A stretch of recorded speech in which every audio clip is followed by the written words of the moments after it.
수면 내시경 하거나 이러는데 내가 혈당을 전혀 모르고 그냥 저혈당에 빠진 것도 모르고 수면 내시경 하면 굉장히 위험합니다. 그러면 그 전날 저녁에 인슐린을 반드시 반으로 맞으셔야 돼요. 전부 다 맞고 다음날 아침 공복이 돼버리면 저혈당에 빠져서 안 되거든요.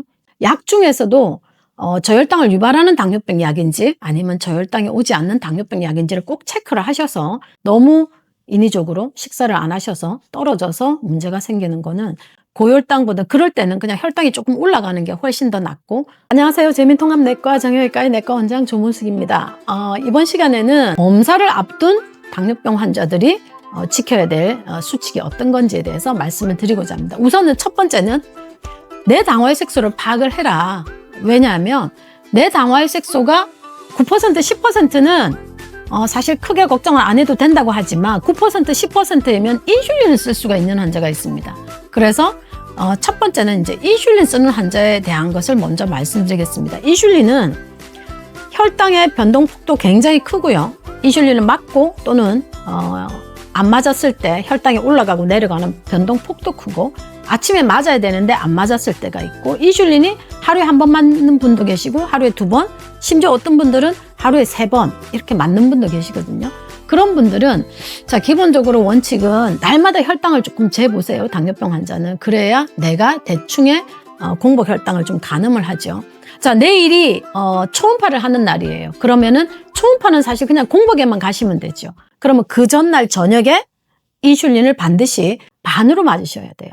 전부 다 맞고 다음날 아침 공복이 돼버리면 저혈당이 빠져서 안 되거든요. 그런데 아침 저녁으로 맞으신 분 있죠. 그러면은 그분들은 아침에는 주사를 맞되 저녁에는 안 맞는 게 좋습니다. 저녁에는 맞지 말고 다음날 아침 공복에 검사 끝나고 난 뒤에, 그날은 초음파를 하고 난 뒤에 다시 아침에 인슐린을 이제 식사를 하면서 인슐린 드는 약을 드셔야 되고요. 우리가 혈당이 잠시 인슐린을 안 맞아서 올라가서는 급하게 문제가 생기는 게 없습니다. 뭐 500, 600이지 않는 이상은 문제가 생기지 않습니다. 뭐 일시적으로 300, 400은 괜찮은데, 혈당이 100에서 120 유지하시던 분이 갑자기 60, 70으로 막 떨어지면, 특히 내시경 할 때는 당뇨병 환자는 인슐린 맞으시는 분들은 수면 내시경 하거나 이러는데 내가 혈당을 전혀 모르고 그냥 저혈당에 빠진 것도 모르고 수면 내시경 하면 굉장히 위험합니다. 내가 당뇨병 환자라면 그 정도는 내가 반드시 내가 먼저 체크를 하셔야 돼요. 가셔서 나 혈당 검사 해달라고 하셔야 되고, 혈당이 얼마인지를 보셔야 되고, 그 다음에 이제 약물 치료 하시는 분들은 요즘은 설포닐 유레아라고 하는 췌장을 직접적으로 자극을 해서 혈당을 떨어뜨리는, 워낙 설포닐 유레아라는 계통에 많이 쓰는데 그 약은 저혈당을 유발합니다. 그러니까 혈당이 60, 50 밑으로 막 떨어집니다. 이 약은 드셨는데 식사를 안 하실 경우에는. 그래서 여러분 약 중에 내가 설폰 제제가 있는지를 꼭 확인을 하셔야 됩니다. 대부분은 그 담당 선생님께서 이 약은 저혈당을 좀 유발하는 약이니까 조심하세요, 이런 설명을 드리지만, 요즘은 대부분의 약들이 1순위, 2순위, 3순위 전부 다 저혈당을 유발하지는 않습니다. 기전적으로 췌장을 직접적으로 건드리지 않기 때문에 옛날에 비해서 위험률이 많이 줄어들었지만, 그중에 설폰 계열이라는 약이 있으면 처방전을 한번 보세요. 반드시.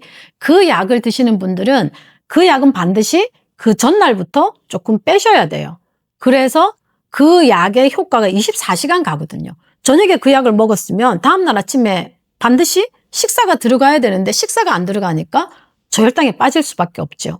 그러니까 약 중에서도 저혈당을 유발하는 당뇨병 약인지 아니면 저혈당이 오지 않는 당뇨병 약인지를 꼭 체크를 하셔서 반드시 초음파, 위, 대장 내시경을 하는 그 환자들은, 약을 드시는 분들은 설폰 계열은 완전히 끊으시고요. 전날 저녁부터 설폰 계열이 아닌 일반 당뇨병 약은 반으로 좀 줄이시라. 그렇게 해야 다음날 아침에 검사하실 때, 물론 가서 혈당을 반드시 측정을 하셔야 되고요. 일반 내시경이면은 그냥 측정한 그거 확인하고 바로 하시면 되는데, 대장 내시경까지 같이 하면 보통은 다 수면 상태에서 하니까 시간이 서너 시간 지날 것 같으면은 반드시 100 밑으로 떨어졌을 때는 내가 당뇨병 환자라는 얘기를 하시고, 너무 하염없이 주무시다가 이게 이 저혈당에 빠지면 안 되니까 꼭 혈당 측정을 해달라고. 물론 다 그런 걸 다 병원에서 하고 있습니다. 하고는 있는데 본인도 꼭 그런 걸 한번 체크를 하시면서 관심을 갖고 내시경을 하시면 훨씬 우리가 당뇨병을 치료하면서 저혈당에 빠져서 문제가 되는 일은 아마 줄어들 겁니다. 갈수록 약들이 워낙 좋기 때문에 옛날보다 당뇨병 치료의 성적이 좋아지고 있습니다.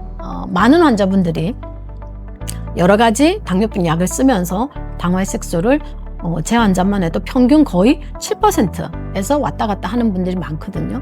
그렇다면 내가 한 끼 식사를 제대로 규칙적으로 안 했을 때는 혈당이 떨어지는 게 맞습니다.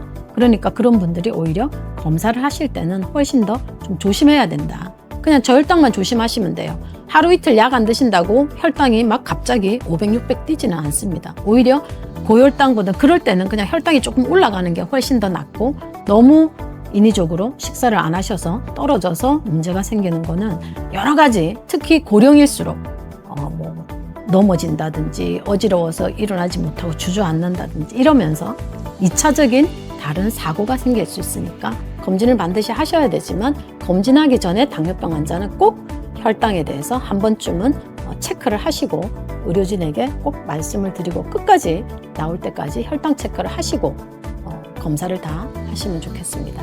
감사합니다.